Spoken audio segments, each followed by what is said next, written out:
إن الحمد لله نحمده ونستعينه ونستغفره ونؤمن به ونتوكل عليه ونعوذ بالله من شرور أنفسنا ومن سيئات أعمالنا من يهده الله فلا مضل له ومن يضلله فلا هادي له ونشهد أن لا إله إلا الله وحده لا شريك له ونشهد أن سيدنا ومولانا محمدا عبده ورسوله الذي أرسله الله تعالى بالحق إلى الخلق بشيرا ونذيرا وداعيا إلى الله بإذنه وسراجا وقمرا منيرا أما بعد فقد قال الله تبارك وتعالى في كلامه المجيد أعوذ بالله من الشيطان الرجيم بسم الله الرحمن الرحيم يوم يفر المرء من أخيه وأمه وأبيه وصاحبته وبنيه وقال سيد الأنام صلى الله عليه وسلم القبر روضة من رياض الجنة أو حفرة من حفر النار أو كما قال النبي عليه الصلاة والسلام وقال تبارك وتعالى في شان حبيبه ومحبوبه إن الله وملائكته يصلون على النبي يا أيها الذين آمنوا صلوا عليه وسلموا تسليما اللهم صل على محمد وعلى آل محمد كما صليت على إبراهيم وعلى آل إبراهيم إنك حميد مجيد اللهم بارك على محمد وعلى آل محمد كما باركت على إبراهيم وعلى آل إبراهيم إنك حميد مجيد অধ্যকার এই মাহফিলে সদরে আঞ্জুমান জনাবে সদর সম্মানিত সভাপতি সাহেব,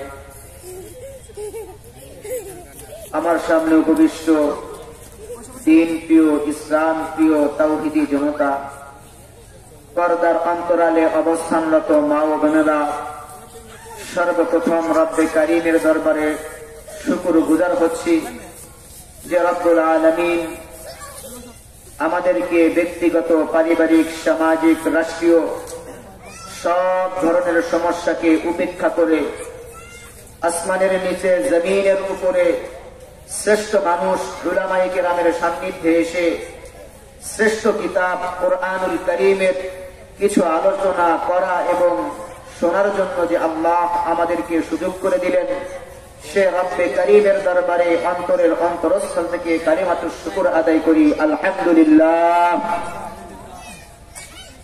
শত কোটি দরুদ ও সালাম আকায়ে নামদার তাজদারে মদিনা সরওয়ারে দু আলম রাহমাতাল লিল আলামিন শাফিউল মুযনিবিন নবী কুলের শিরোমণি সর্বযুগের সর্বশ্রেষ্ঠ মানবের উপর এজন্য সকলেই পড়ি সাল্লাল্লাহু আলাইহি ওয়াসাল্লাম। সম্মানিত উপস্থিতি, আমি আপনাদের সামনে পবিত্র কালামে পাকের 30তম পারা থেকে 2-3 খানা আয়াত তেলাওয়াত করেছি। পয়গম্বরের আহাদিসে মোবারকা থেকে 1 খানা হাদিস পাঠ করেছি। তেলাওয়াতকৃত আয়াত এবং হাদিসকে সামনে রেখে অত্যন্ত গুরুত্বপূর্ণ কিছু কথা বলার চেষ্টা করব। ওয়া মা তাওফীকি ইল্লা বিল্লাহ।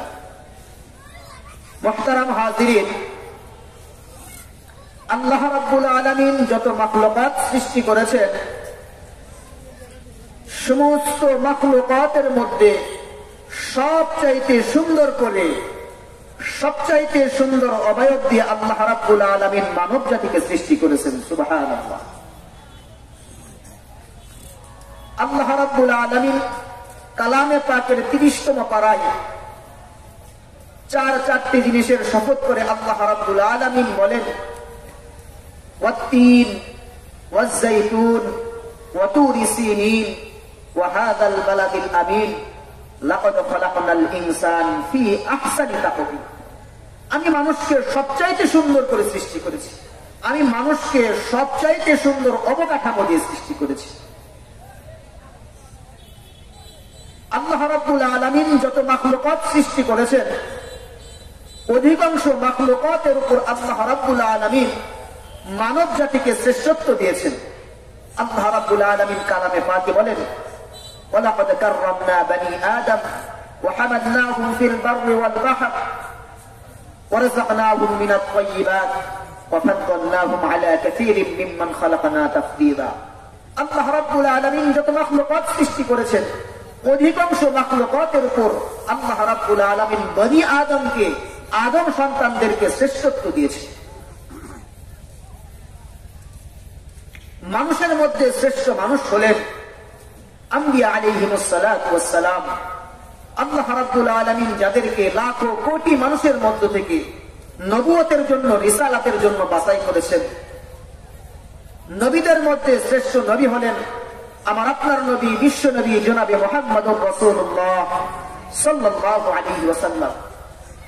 আল্লাহ রাব্বুল আলামিন আমাদের নবীকে যেটা দিয়েছেন সেটাই সেরা। আল্লাহ রাব্বুল আলামিন আমাদের নবীকে যে জিনিসটাই দিয়েছেন সবগুলো সেরা সেরা। আল্লাহ কিতাব দিলেন, তো আসমান থেকে যতগুলো কিতাব অবতীর্ণ হয়েছে, এই কিতাবগুলোর মধ্যে সর্বশ্রেষ্ঠ কিতাব কোরআন আল্লাহ রাসূলকে দিয়েছে। সুবহানাল্লাহ। কিতাব দিলেন তো শ্রেষ্ঠ কিতাব, আখলাক দিলেন তো আল্লাহ রাব্বুল আলামিন কালামে পাকে বলেন, ইন্নাকা লাআলা খুলুকিন আযীম বুইসতু লিউতাম্মিমা মাকারিমাল আখলাক। আল্লাহ রাব্বুল আলামিন রাসূলের চরিত্র এমন চরিত্র দিয়েছিলেন যে চরিত্রের মানুষ পৃথিবীতে আর কেউ আসে না। তো কিতাব দিয়েছেন শ্রেষ্ঠ, আখলাক দিয়েছেন শ্রেষ্ঠ। আরবের যে বংশে রাসূল জন্মগ্রহণ করেছে এটা হলো সর্বোচ্চ বংশ, কুরাইশ বংশ। এমনকি আল্লাহ রাসূলকে যে ভাষা দেওয়া হয়েছে এই ভাষাও শ্রেষ্ঠ। আল্লাহ রাসূল সাল্লাল্লাহু আলাইহি ওয়াসাল্লাম বলেন, উহিব্বুল আরাবা লিসালাতিন। তোমরা 3 কারণে আরবদেরকে বেশি বেশি করে ভালোবাসো, মুহাব্বত করো। কারণ লিআন্নী আরাবিয়্যুন, কারণ আমি রাসূল নিজে আরবি ভাষীর মানুষ। ওয়া কালামুল্লাহি আরাবিয়্যুন, আল্লাহর কালাম কোরআন এটাও আরবি ভাষায়। ওয়া কালামু আহলিল জান্নাতি আরাবিয়্যুন, এমনকি জান্নাতীদের ভাষাও হবে আরবি। সুবহানাল্লাহ। আল্লাহ রাসূলকে যেটা দিয়েছেন সেটাই সেরা। কিতাব দিলেন তো সর্বশ্রেষ্ঠ কিতাব, ভাষা দিলেন সর্বশ্রেষ্ঠ ভাষা। যে ভাষা শুধু দুনিয়াতে চলবে এমন নয়, কবরের জগতেও চলবে, এমনকি জান্নাতের ভিতরেও চলবে।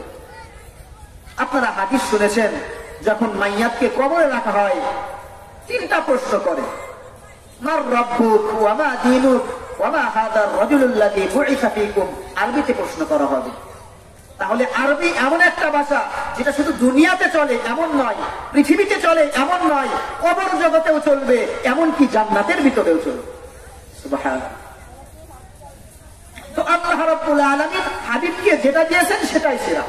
কিতাব দিলেন সর্বশ্রেষ্ঠ কিতাব, আখলাক দিলেন সর্বশ্রেষ্ঠ আখলাক, বংশ দিলেন সর্বশ্রেষ্ঠ বংশ,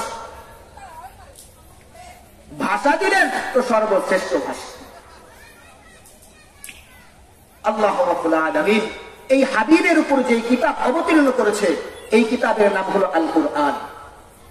পৃথিবীর অদ্বিতীয় কিতাব, যার নজির, যার দৃষ্টান্ত পৃথিবীতে আর হতে পারে না। আল্লাহ রাব্বুল আলামিন কুরআনুল কারীমের পূর্বে যতগুলো কিতাব অবতীর্ণ করেছেন, সমস্ত কিতাবগুলোকে লিখিত আকারে নবীদের হাতে দেওয়া হয়েছে। তাওরাত লিখিত দিয়েছেন, জাবুর লিখিত দিয়েছেন, ইনজিল লিখিত দিয়েছেন, সুহুফে আদম লিখিত এসেছে। কিন্তু কুরআনুল কারীমকে আল্লাহ রাব্বুল আলামিন লিখিত আকারে রাসূলের হাতে তুলে দেন নাই, সরাসরি রাসূলের কলবে মুতাহহারের উপরে অবতীর্ণ করেছে। রব্বুল আলামিন কুরআনুল কারীমের পূর্বে যত কিতাব দিয়েছেন, সমস্ত কিতাবগুলোকে নির্দিষ্ট জাতি আর গোষ্ঠীর জন্য দেওয়া হয়েছে। তাওরাত আল্লাহ নির্দিষ্ট জাতিকে দিলেন, জাবুর নির্দিষ্ট জাতিকে দিলেন, ইনজিল নির্দিষ্ট জাতিকে দিলেন, সুহুফে আদম নির্দিষ্ট জাতিকে দেওয়া হলো। কিন্তু কুরআনুল কারীম নির্দিষ্ট কোন জাতি আর গোষ্ঠীর জন্য আল্লাহ অবতীর্ণ করেন নাই, বরং পুরা পৃথিবীর মানুষের হেদায়েতের জন্য আল্লাহ অবতীর্ণ করেছে। রব্বুল আলামিন কুরআনুল কারীমের পূর্বে যত কিতাব অবতীর্ণ করেছেন, কোন কিতাব অবতীর্ণ করার পরে এটার হেফাজতের দায়িত্ব আল্লাহ নিজ জিম্মায় নেন নাই। তাওরাত দিলেন, হেফাজতের দায়িত্ব নিলেন না। জাবুর এলো, হেফাজতের দায়িত্ব নিলেন না। ইনজিল দিলেন, হেফাজতের দায়িত্ব নিলেন না। পক্ষান্তরে কুরআনুল কারীম অবতীর্ণ করার সাথে সাথে আল্লাহ রাব্বুল আলামিন রাসূলকে জানিয়ে দিলেন, ইন্না নাহনু নাযালনা যিকরা ওয়া ইন্না লাহু লাহাফিজুন। ও হাবিব, এই কোরআন আমি অবতীর্ণ করেছি, এই কোরআন আমি নিজেই হেফাজত করব। রব্বুল আলামিন কুরআনুল কারীমকে কত সুন্দর করে হেফাজত করেছেন। ছোট্ট ছোট্ট মাসুম বাচ্চা, যাদের এখনো বুঝ হয় নাই, পুরা কুরআনুল কারীমকে আল্লাহ রাব্বুল আলামিন কচি কচি মাসুম বাচ্চাদের সিনার ভিতরে ঢুকিয়ে দিয়েছে। কুরআন এমন একটা কিতাব, এর নজির নাই। পৃথিবীতে এমন কোন কিতাব পাওয়া যাবে যার 1000 হাফেজ আছে, এমন পাওয়া যাবে?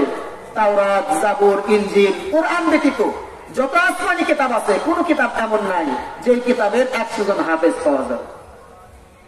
আর কুরআনুল কারীম এমন একটা কিতাব, পুরা পৃথিবী নয়, শুধু যদি আমরা বাংলাদেশ ধরি, লক্ষ লক্ষ হাফেজে কোরআন বের হবে, যারা কোরআনের শুরু থেকে নিয়ে শেষ পর্যন্ত বিনা লোকমায় শুনিয়ে দিবে। সুবহানাল্লাহ। আল্লাহ কোরআনকে এমন করে সংরক্ষণ করেছে। তো মুহতারাম হাজিরিন, আমি আপনাদের সামনে এই কুরআনুল কারীমের 30তম পারা থেকে তেলাওয়াত করেছি। তেলাওয়াতকৃত আয়াতকে সামনে রেখে কিছু কথা বলার চেষ্টা করব। মুহতারাম হাজিরিন, এই কুরআনুল কারীমে 6000-এর অধিক আয়াত আছে। এই আয়াতগুলোর মধ্যে থেকে আল্লাহ রাব্বুল আলামিন শুধুমাত্র কেবলমাত্র 500 আয়াতের ভিতরে আল্লাহ বিধিবিধান বর্ণনা করেছে। কোন কাজ জায়েজ, কোন কাজ নাজায়েজ, কোন কাজ হালাল, কোন কাজ হারাম, কোন কাজ বান্দার জীবনে করণীয়, কোন কাজ বর্জনীয় ইত্যাদি বিষয় আল্লাহ রাব্বুল আলামিন বর্ণনা করেছেন শুধুমাত্র কেবলমাত্র 500 আয়াত। আর 5 শতাধিক আয়াতের ভিতরে আল্লাহ রাব্বুল আলামিন মানুষকে 3 পদ্ধতিতে ওয়াজ করেছে। কয় পদ্ধতিতে? 3 পদ্ধতিতে আল্লাহ মানুষকে ওয়াজ করেছেন বোঝানোর জন্য। নাম্বার 1, তাযকির বিআলাইল্লাহ। আল্লাহ কোরআনুল কারীমের পাতায় পাতায়, জায়গায় জায়গায় তার কুদরতের বর্ণনা দিয়ে মানুষকে ওয়াজ করেছে। আল্লাহ কালামে পাকের 30তম পারায় বলেন, আফালা ইয়ানজুরুনা ইলাল ইবিলি কাইফা খুলিকাত ওয়া ইলাস সামাই কাইফা রুফিআত ওয়া ইলাল জিবালি কাইফা নুসিবাত ওয়া ইলাল আরদি কাইফা সুতিহাত। আল্লাহ রাব্বুল আলামিন কত সুন্দর করে বলেন, আফালা ইয়ানজুরুনা, তারা কি দেখে না, ইলাল ইবিলি, উটের দিকে, কাইফা খুলিকাত, যে আমি আল্লাহ এই উটকে কিভাবে সৃষ্টি করেছি। শত শত মাইল পথ বালুর ভিতর দিয়ে হাঁটতেছে, কোন তৃষ্ণা লাগে না, একসাথে অনেক দিনের পানি সে জমা রাখতে পারে। ওয়া ইলাস সামাই কাইফা রুফিআত, দেখো না এই সুবিশাল আকাশের দিকে আমি কিভাবে উঁচু করে রেখেছি। একজন ইঞ্জিনিয়ার পিলার ছাড়া কোন বিল্ডিং তৈরি করতে পারে না। এই যে আমাদের প্যান্ডেল তৈরি করছে, খুঁটি ছাড়া হয়েছে, চতুর্দিকে খুঁটি, মাঝখানে খুঁটি দেখতেছে, খুঁটি ছাড়া কোন ভবন তৈরি করতে পারে না। আল্লাহ বলে, ওয়া ইলাস সামাই কাইফা রুফিআত, দেখো আমি আল্লাহ কত সুন্দর ভাবে খুঁটিবিহীন আসমানকে কত সুন্দর ভাবে রেখে দিয়েছি। আশ্চর্য! আল্লাহ রাব্বুল আলামিন কোরআনুল কারীমের পাতায় পাতায় আল্লাহর কুদরতের বর্ণনা দিয়ে ওয়াজ করেছে। 2 নম্বর পদ্ধতি, তাযকির বিআইয়ামিল্লাহ। আল্লাহ রাব্বুল আলামিন পূর্ববর্তী নবী রাসূলের ঘটনা দিয়ে মানুষকে ওয়াজ করেছেন, নসিহত করেছেন, বুঝিয়েছেন। দেখো কওমে আদ তার নবীকে মানে নাই, আমি ধ্বংস করে দিয়েছি। কওমে সামুদ তার নবীকে মানে নাই, আমি ধ্বংস করে দিয়েছি। এরকম আল্লাহ রাব্বুল আলামিন বিভিন্ন নবীর ঘটনা কোরআনে উদ্ধৃত করেছে, আমাদেরকে বুঝিয়েছেন বিভিন্ন ভাবে। এটা হলো 2 নাম্বার পদ্ধতি কোরআনের। 3 নাম্বার পদ্ধতি, তাযকির বিমা বা'দাল মাউত। মৃত্যুর পরবর্তী অবস্থা নিয়ে আল্লাহ রাব্বুল আলামিন কোরআনুল কারীমে অসাধারণ আলোচনা করেছে। আল্লাহ রাব্বুল আলামিন 500 আয়াতের ভিতরে শুধু বিধিবিধান বর্ণনা করেছেন, আর 5 শতাধিক আয়াতের ভিতরে আল্লাহ মানুষকে ওয়াজ করেছে, নসিহত করেছেন, উপদেশ দিয়েছে। 3 পদ্ধতিতে, আল্লাহর কুদরতের বর্ণনা দিয়ে, পূর্ববর্তী নবী রাসূলের ঘটনা দিয়ে, মৃত্যুর পরবর্তী জীবন দিয়ে আল্লাহ রাব্বুল আলামিন কোরআনুল কারীমে ওয়াজ করেছেন, নসিহত করেছেন মানুষকে বোঝানোর জন্য। আজকে আমি এই বিষয়টা এজন্য নিয়েছি, আমি এখানে আসার আগে বলতেছে একটু কবর সম্পর্কে, জান্নাত জাহান্নাম সম্পর্কে আলোচনা করেন, আলতো ফালতো ওয়াজ করে কি হবে, এজন্য আমি এই বিষয়টা বেছে নিয়েছি। তো মুহতারাম হাজিরিন, আমি 3 নাম্বার বিষয়ের উপর অতীব সংক্ষেপে কিছু আলোচনা করার চেষ্টা করব। মুহতারাম হাজিরিন, আমরা যারা এখানে আছি, ছোট হোক বড় হোক, শিক্ষিত হই অশিক্ষিত হই, কৃষক হই শ্রমিক হই, আমরা কিন্তু সবাই একটা কথাই বিশ্বাস করি, এই পৃথিবীতে আমরা কেউ চিরদিন থাকার জন্য আসি নাই।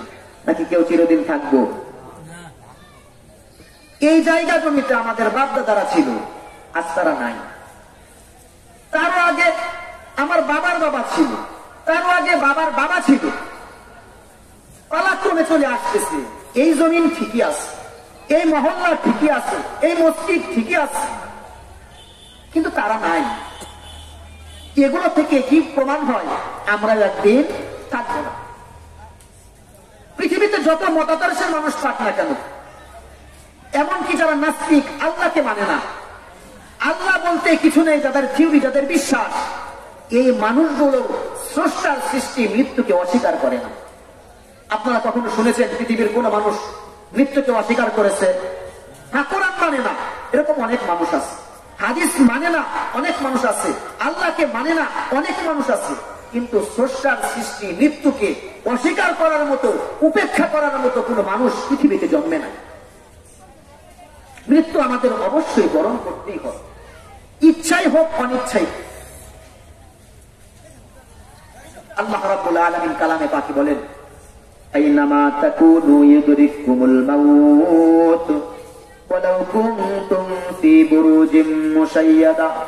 তুমি যেখানেই থাকো না কেন, যত সুন্দর দুর্গের ভিতরেই থাকো না কেন, যত মজবুত দুর্গের ভিতরেই থাকো না কেন, যখন তোমার মৃত্যুর সময় ঘনিয়ে আসবে অবশ্যই মালাকুল মাউত তোমার কাছে গিয়ে উপস্থিত। মুহতারাম হাজিরিন, মৃত্যুর পরে আমাদের সামনে কয়েকটি ধাপ আসবে। একজন মানুষ মারা যাওয়ার পরে আমাদের সামনে কয়েকটি ধাপ আসবে। সর্বপ্রথম ধাপই হলো আমার কবর। একজন মানুষ মারা যাওয়ার পরে সর্বপ্রথম ধাপ হলো কবর দেওয়া। আমরা কবর বলতে কি বুঝি?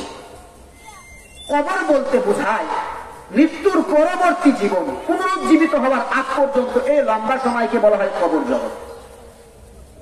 মৃত্যুর পর থেকে নিয়ে পুনরুজ্জীবিত হওয়ার আগ পর্যন্ত এটাকে বলা হয় কবর জগৎ। কবর দিলেই যে কবর জগৎ হলো এটা না। অনেক সময় মানুষকে বাঘে খেয়ে ফেলে, তাহলে তার কবর কোথায়? অনেক সময় মানুষ পুড়ে ছাই হয়ে যায়, তার কবর কোথায়? তার কি সওয়াল জবাব হবে না? কবর জগৎ বলতে মৃত্যুর পরবর্তী যে ধাপটা আছে, আবার পুনরুজ্জীবিত হওয়ার আগ পর্যন্ত এই লম্বা সময়টাইকে বলা হয় কবর জগৎ। মুহতারাম হাজিরিন, আমাদের প্রত্যেকের সামনে অপেক্ষমান মৃত্যুর পরে সর্বপ্রথম জায়গা হলো কবর। মুহতারাম হাজিরিন, প্রতিটি মানুষের মৃত্যুর পরে সর্বপ্রথম যেই ঘাটির সামনে আসবে সেটা হলো কবর জগৎ। কবর কেমন ভয়ঙ্কর জায়গা! সাহাবায়ে কেরাম রিদওয়ানুল্লাহি তাআলা আলাইহিম আজমাইন, যাদের ব্যাপারে আল্লাহর রাসূল সাল্লাল্লাহু আলাইহি ওয়াসাল্লাম জান্নাতের ঘোষণা দুনিয়া থেকেই দিয়েছেন, এমন সাহাবীরা পর্যন্ত কবর দেখে হাওমাও করে থাকতেন। হযরত ওসমান গনি রাদিয়াল্লাহু আনহুর ব্যাপারে বর্ণিত আছে, হযরত ওসমান রাদিয়াল্লাহু আনহু কবর দেখলেই ফেল চালায়া কাঁদতেন, হাওমাও করে কান্না করতেন। অন্য সাথীরা জিজ্ঞাসা করতেন, আপনি জান্নাতের আলোচনা শুনলে এত বেশি ক্রন্দন করেন না, জাহান্নামের আলোচনা করলে এত বেশি কান্নাকাটি করেন না, কবর আপনার সামনে আসলে আপনি ওয়াজর নাইনে কাঁদতে থাকেন। হযরত ওসমান গনি রাদিয়াল্লাহু আনহু বলেন, যখন আমি আলামে আরওয়াতে ছিলাম, রূহের জগতে ছিলাম, আমার সাথে অনেক রূহ ছিল। যখন আমি মাতৃগর্ভ থেকে দুনিয়াতে আসলাম, ভালো মন্দ অনেক মানুষ আমার সাথে ছিল। যখন ময়দানে মাহশরে উপস্থিত হব, লক্ষ লক্ষ কোটি কোটি মানুষ আমার সাথে থাকবে। হিসাব নিকাশের পরে রব্বুল আলামিন জান্নাত দেখ আর জাহান্নাম দেখ, সেখানেও লক্ষ লক্ষ মানুষ থাকবে। কিন্তু কবর এমন একটা জগৎ যেখানে কোনো সাথী থাকবে না, যেখানে কোনো বাতি থাকবে না। আমি রাসূলে আরবি সাল্লাল্লাহু আলাইহি ওয়াসাল্লামের জবানে শুনেছি, আল কবরু রাউদাতুম মিন রিয়াদিল জান্নাহ আও হুফরাতুম মিন হুফারিন নার। কবর কারো জন্য জান্নাত হবে আর কারো জন্য জাহান্নাম হবে। আমার জানা নাই আমার জন্য কবর জান্নাত হবে না জাহান্নাম হবে, এই জন্য আমি কবর দেখে অঝর নয়নে কাঁদতে থাকি। ওসমানের মতো মানুষ, যাদেরকে আল্লাহ রাসূল বলেছেন দুনিয়া থেকে জান্নাতি, আবু বকর ফিল জান্নাহ, উমর ফিল জান্নাহ, উসমান ফিল জান্নাহ, যাদেরকে আল্লাহ রাসূল দুনিয়া থেকে জান্নাতের সার্টিফিকেট দিয়েছে। মুহতারাম হাজিরিন, যখন কবরের ভিতরে কোন বান্দাকে রাখা হয়, হাদিসে পাকের ভিতরে এসেছে, ইয়াতিহি মালাকাত, দুইজন ফেরেশতা আসে, ফাইজলিসানে, তাকে উঠে বসায়, ফায়াকুলানে লাহু মার রাব্বুক ওয়া মা দীনুক ওয়া মা হাযার রাজুলুল্লাযী বুইসা ফীকুম। মাইয়াতকে ৩৩টি প্রশ্ন করা হয়, তোমার রবকে, তোমার ধর্ম কি, তোমার নবীকে। বান্দা যদি নেককার হয় সঙ্গে সঙ্গে উত্তর দিয়ে দেয়, রব্বি আল্লাহ, দীনি আল ইসলাম, আমার রব হলেন আল্লাহ, আমার ধর্ম হলো ইসলাম, আমার রাসূল হলেন মুহাম্মদ আরবি সাল্লাল্লাহু আলাইহি ওয়াসাল্লাম। গায়েব থেকে আওয়াজ দেয় সাদাকানি আব্দি, ও আমার ফেরেশতারা, আমার বান্দা সত্য কথা বলেছে। ফাআফরিশুহু বিল জান্নাহ ওয়ালবিসুহু বিল জান্নাহ ওয়াফতাহু বাবাম মিনাল জান্নাহ। আমার বান্দা দুনিয়াতে অনেক কষ্ট করে এসেছে, সুতরাং আমার বান্দার শরীরে জান্নাতের পোশাক পরিয়ে দাও, আমার বান্দার কবরে জান্নাতের বিছানা বিছিয়ে দাও, আর জান্নাত থেকে একটা দরজা খুলে দাও,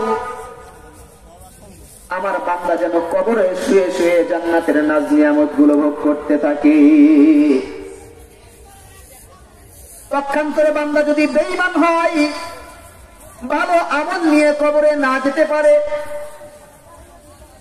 খারাপ আমল নিয়ে কবরে যায়, তাকেও তিনটি প্রশ্ন করা হয়, তোমার রব কে, তোমার ধর্ম কি, তোমার নবীকে? বান্দা কোনো উত্তর দিতে পারে না। রব্বুল আলামিন ফেরেশতাদেরকে ঘোষণা করে দেয়, ও আমার ফেরেশতারা, এই বান্দার শরীরে জাহান্নামের পোশাক পরিয়ে দাও, এই বান্দার কবরে জাহান্নামের বিছানা বিছিয়ে দাও, আর জাহান্নাম থেকে একটা দরজা করে দাও, এই বান্দা যেন কবরে শুয়ে শুয়ে জাহান্নামের শাস্তি ভোগ করতে থাকে। মুহতারাম হাজিরিন, কবর দৈনন্দিন আমাদেরকে ডাকতে থাকে, ইয়া আদম কাইফা নাসিতানি, ও আদম সন্তানেরা, তোমরা কিভাবে আমাকে ভুলে গিয়েছো? আলাম তাআলাম আন্নী বাইতুল ওয়াহদা ওয়া বাইতুদ দুদা ওয়া বাইতুল গুরবা, তোমরা কি জানো না আমি একাকিত্বের ঘর, সাথীহীন বাতিহীন ঘর? আমার কথা তোমরা কেন স্মরণ করো না? কবর আমাকে আপনাকে দৈনন্দিন ডাকতে থাকে। মৃত্যুর পরে সর্বপ্রথম জায়গা হলো কবর। কবরে যে ধরা খেয়ে যাবে, পরবর্তী যে সমস্ত ধাপ আসবে তার জন্য আরো কঠিন হয়ে যাবে। এই কবর আমার আপনার সামনে অপেক্ষমান। মালাকুল মাউত আমার আপনার সামনে আসবে নিশ্চিত, এর মধ্যে কোনো সন্দেহ নাই। আল্লাহু আল্লাহ। কবরের পরে দ্বিতীয় ধাপ হলো ময়দানে মাহশর। যখন ইসরাফিল আলাইহিস সালাতু ওয়াস সালাম সিংহায় ফুৎকার দিবেন, সমস্ত মানুষ কবর থেকে উঠে ময়দানে মাহশরের দিকে দৌড়াতে থাকবে। এই যে সূর্য এত উপরে রয়েছে, সূর্য মানুষের মাথার উপরে চলে আসবে, 12টি মুখ দিয়ে সূর্য তাপ দিতে থাকবে। সূর্যের খরতাপে জমিন তামাতে পরিণত হয়ে যাবে। মানুষের মাথার মগজগুলো টপকে টপকে বেয়ে বেয়ে জমিনের ভিতরে পড়তে থাকবে। কারো হাঁটু পর্যন্ত ঘাম হয়ে যাবে, কারো বুক পর্যন্ত হয়ে যাবে। ঘামের ভিতরে মানুষ সাঁতার কাটতে থাকবে। খুবই ভয়াবহ পরিস্থিতি হবে সেদিন। ময়দানে মাহশরের মানুষ নিরুপায় হয়ে আদম পয়গম্বরের কাছে দৌড়ে চলে যাবে। ওগো পয়গম্বর আদম, আল্লাহ আপনাকে নিজ কুদরতি হাতে সৃষ্টি করেছেন, জান্নাতের ভিতরে রেখে জান্নাতের ফল আপনাকে খাওয়াইয়েছেন, ফেরেশতাদেরকে দিয়ে আপনাকে সেজদা করিয়েছেন। অতএব আজকে আপনার সন্তানদের জন্য আমার রবের কাছে আপনি ফরিয়াদ করুন। ইসফালানা ইলা রাব্বিক, ওগো পয়গম্বর আদম, আমাদের জন্য একটু সুপারিশ করেন। আদম পয়গম্বর না করে দিবে, না না আমি পারবো না। ইনতালিকু ইলা নূহিন, তোমরা নূহ পয়গম্বরের কাছে চলে যাও। ময়দানে মাহশরের মানুষগুলো পাগলের মতো নূহ পয়গম্বরের কাছে ছুটে চলে যাবে।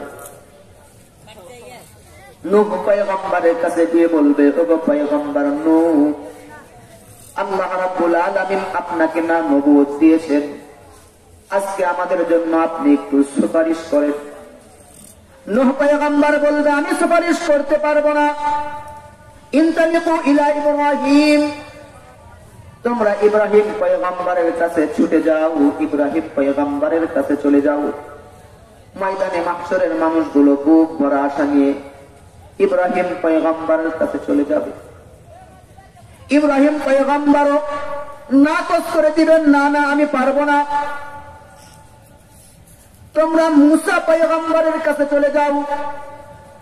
ময়দানে মাহশরের মানুষগুলো বুক ভরা আশা নিয়ে মুসা পয়গম্বরের কাছে যাবে। মুসা পয়গম্বর নাকচ করে দিবে, না না আজকে আমি রব্বুল আলামিনের কাছে দরখাস্ত করতে পারবো না, তোমরা ঈসা পয়গম্বরের কাছে যাও।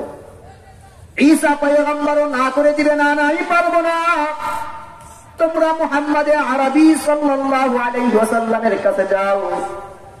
ময়দানে মাহশরের মানুষগুলো পঙ্গপালের মতো মুহাম্মদ আরবির কাছে ছুটতে থাকবে, গিয়ে বলবে ও আল্লাহর হাবিব ইশরা লানা ইলা রাব্বিক, আজ আমরা বড় বিপদের মুখে রয়েছি, একটু আপনার রবের কাছে আমাদের জন্য সুপারিশ করে। আল্লাহ রাব্বুল আলামিন যখন আল্লাহর রাসূল সুপারিশ করতে শুরু করবেন, মাকামে মাহমুদে গিয়ে আল্লাহর হাবিব সিজদায় পড়ে যাবেন। আল্লাহ রাব্বুল আলামিন হাবিবকে ডাক দিয়ে বলবেন, ওগো আমার হাবিব ইরফা রাসাক সাল তুশাফা তু'তা, আপনার কি প্রয়োজন বলেন, আপনার সমস্ত আবদার আজকে গ্রহণ করা হবে। ময়দানে মাহশরে কত ভয়াবহ পরিস্থিতি হবে। আমি যে আয়াতে কারিমা তেলাওয়াত করেছি, আল্লাহ রাব্বুল আলামিন ময়দানে মাহশরের একটা চিত্র এখানে তুলে ধরেছেন। ময়দানে মাহশরে কেমন পরিস্থিতি হবে, মা সন্তানকে চিনবে না, সন্তান মাকে চিনবে না, বাবা ছেলের পরিচয় দিবে না, ভাই ভাইয়ের পরিচয় দিবে না। কত ভয়াবহ পরিস্থিতি হলে মানুষ এই পর্যায়ে চলে যায়, সকলে ইয়া নাফসি করতে থাকবে। হায়রে দুনিয়ার ভিতরে যেই সন্তানের জন্য এত কষ্ট করে, মাথার ঘাম পায়ে ফেলে, নিজে না খেয়ে, নিজে ভালো পোশাক না পরে, নিজে ভালো খাবার না খেয়ে সন্তানের জন্য সবকিছু যোগায়, এই সন্তান যখন ময়দানে মাহশরে একটা নেকির জন্য মার কাছে যাবে, বাবার কাছে যাবে, মা না করে দিবে, বাবা না করে দিবে, না না আমার দুনিয়াতে কোনো সন্তান ছিল না। মা বলবে আমার তো কোনো বিয়েই হয় নাই। সন্তান মাকে পরিচয় দিবে না, মা সন্তানের কোনো পরিচয় দিবে না। এই ময়দানে মাহশরে আমার আপনার বিরুদ্ধে চারটা জিনিস রব্বুল আলামিন দাঁড় করাবেন। আমি যেই গুনাহগুলো করতেছি কিয়ামতের দিন সবগুলোর পুঙ্খানো হিসাব নেওয়া হবে। কিয়ামতের দিন আল্লাহ রাব্বুল আলামিন ফেরেশতাদেরকে আমাদের বিরুদ্ধে দাঁড় করাবেন। ইন্না আলাইকুম লাহাফিদিন কিরামান কাতিবিন ইয়ালামুনা মা তাফআলুন। কিয়ামতের দিন রব্বুল আলামিন বান্দার বিরুদ্ধে ফেরেশতাদেরকে দাঁড় করাবেন। ফেরেশতারা আমার জীবনের শুরু থেকে নিয়ে শেষ পর্যন্ত যা আমি করেছি সবকিছু লিপিবদ্ধ করে রেখেছে। যখন বান্দার বিরুদ্ধে সাক্ষী দিবে, বান্দা নাকচ করবে, আল্লাহ এই ফেরেশতারা আমার বিরুদ্ধে সাক্ষী দিচ্ছে, এরা কিন্তু মিথ্যা কথা বলছে, আমি কিন্তু এই গুনাহগুলো করি নাই। আল্লাহ রাব্বুল আলামিন এবারে তৃতীয় সাক্ষী বান্দার বিরুদ্ধে দাঁড় করিয়ে দিবেন আমলনামা। আমি আপনি যা কিছু করি সব কিছু কিন্তু আমার আমলনামায় লেখা আছে। আল্লাহ কিয়ামতের দিন আমলনামা বান্দার হাতে তুলে দিবেন। ধরো তোমার কিতাব তুমি নাও, ইকরা কিতাবাক কাফা বিনাফসিকাল ইয়াওমা আলাইকা হাসিবা। তোমার কিতাব তুমি পড়ো, তোমার হিসাবের জন্য তুমি যথেষ্ট, অন্য কারো হিসাব লাগবে না। বান্দা নাকচ করে দিবে, আল্লাহ এটা আমার আমলনামা নয়, অন্য বান্দার আমলনামা আমার হাতে দেওয়া হয়েছে। আল্লাহ রাব্বুল আলামিন এবার তৃতীয় নাম্বার সাক্ষী বান্দার সামনে উপস্থিত করবে। আল-ইয়াওমা নাখতিমু আলা আফওয়াহিহিম ওয়া তুকাল্লিমুনা আইদিহিম ওয়া তাশহাদু আরজুলুহুম বিমা কানু ইয়াকসিবুন। আল্লাহ রাব্বুল আলামিন বান্দার জবানে মোহর মেরে দিবেন, বান্দার জবান দ্বারা কথা বলতে পারবে না। বান্দার হাত কথা বলবে, ওগো মালিক আমার দ্বারা অমুক গুনার কাজ করেছে। বান্দার পা কথা বলবে, বান্দার সমস্ত অঙ্গ প্রত্যঙ্গ গুলো বান্দার বিরুদ্ধে সাক্ষী দিবে। সেদিন বাঁচার কোনো উপায় নাই, বাঁচার কোনো উপায় নাই। এরপরে আল্লাহ রাব্বুল আলামিন চতুর্থ নাম্বার সাক্ষী হিসাবে জমিনকেও আমার আপনার বিরুদ্ধে সাক্ষী হিসাবে দাঁড় করিয়ে দিবে। যখন সমস্ত সাক্ষী আমার বিরুদ্ধে দাঁড় হয়ে যাবে, আল্লাহ রাব্বুল আলামিন ফেরেশতাদেরকে ঘোষণা করে দিবেন, খুযুহু ফাগুল্লু, ও আমার ফেরেশতারা যাও যাও আমার এই বান্দাকে ধরো, আর এই বান্দার গলায় বেড়ি পরে টেনে টেনে তোমরা জাহান্নামে নিক্ষেপ করে দাও। মুহতারাম হাজিরিন, যে কথা বলতেছিলাম, আমাদের সবাইকে মৃত্যুবরণ করতেই হবে। মৃত্যুর পরবর্তী জগতে আমাদের সর্বপ্রথম দাবাজ্য কবর জগৎ। কবর জগতে কিন্তু আমাকে প্রশ্নের সম্মুখীন হতে হবে। এর পরবর্তী ধাপ আসবে ময়দানে মাহশর। কত ভয়াবহ হবে! মা সন্তানকে চিনবে না, সন্তান মাকে চিনবে না, স্বামী স্ত্রীর পরিচয় দিবে না, স্ত্রী স্বামীকে পরিচয় দিবে না। কত ভয়াবহ মুহূর্ত গুলো আসবে আমাদের সামনে। মুহতারাম হাজিরিন, হযরত চলে এসেছেন। এজন্য আমাদের আমল তৈরি করা। কবর জগতে আমল ছাড়া অন্য কোনো অপশন আছে? ঘুষ দেওয়া যাবে, টেবিলের নিচ দিয়ে টাকা দেওয়া যাবে? ভাই আমার টাকা আছে, ফেরেশতা ধরো 2 কোটি মেরে দিলাম, জান্নাতে দিয়ে দাও, দিবে? ওই কবর জগতে আমল ছাড়া অন্য কোনো কিছু কাজে আসবে। আপনার নেক আমল আর বদ আমল যাই করেন সেটা থাকবে। আল্লাহ রাসূল হাদিসে বলেন, যখন কোন মানুষকে কবরস্থ করা হয়, ইয়াতিহি, তখন তার সাথে 3টি জিনিস যায়। ইয়াতবাউল মাইয়িতা সালাসাতুন, ফায়ারজিউ ইসনানি ওয়া ইয়াবকা মাআহু ওয়াহিদুন। যখন মানুষের কবরে নিয়ে যাওয়া হয়, তার সম্পদ যায়, তার আত্মীয় স্বজন যায়, তার আমল যায়, কিন্তু সম্পদ থাকে না, আত্মীয় স্বজন থাকে না। কবরস্থ করে চলে আসে, তার সাথে থাকে তার নেক আমল আর বদ আমল। এই জন্য আমাদের আমলকে সুন্দর করা। যেহেতু আমাদের কবরের যাত্রী আমরা, আমাদের কবরে যেতে হবে, এজন্য আমাদের সুন্দর আমল নিয়ে যাওয়া। যদি আমাদের আমল সুন্দর হয়, যদি আমাদের আখলাক ভালো হয়, আল্লাহ রাব্বুল আলামিন কিয়ামতের দিন আমাদেরকে মাফ করে এই দুনিয়ার 10 দুনিয়া পরিমাণ জান্নাত আমাদের জন্য আল্লাহ বরাদ্দ করে রেখেছে। এজন্য বেশি বেশি করে নেক আমল করার চেষ্টা করব। যে কথাগুলো বললাম, আল্লাহ রাব্বুল আলামিন সর্বপ্রথম আমাকে এবং আমরা যারা শুনলাম, আল্লাহ সবাইকে আমল করার মতো তৌফিক দান করেন। ওয়া মা আলাইনা ইল্লাল বালাগ। আসসালামু আলাইকুম ওয়া রাহমাতুল্লাহি ওয়া বারাকাতুহু।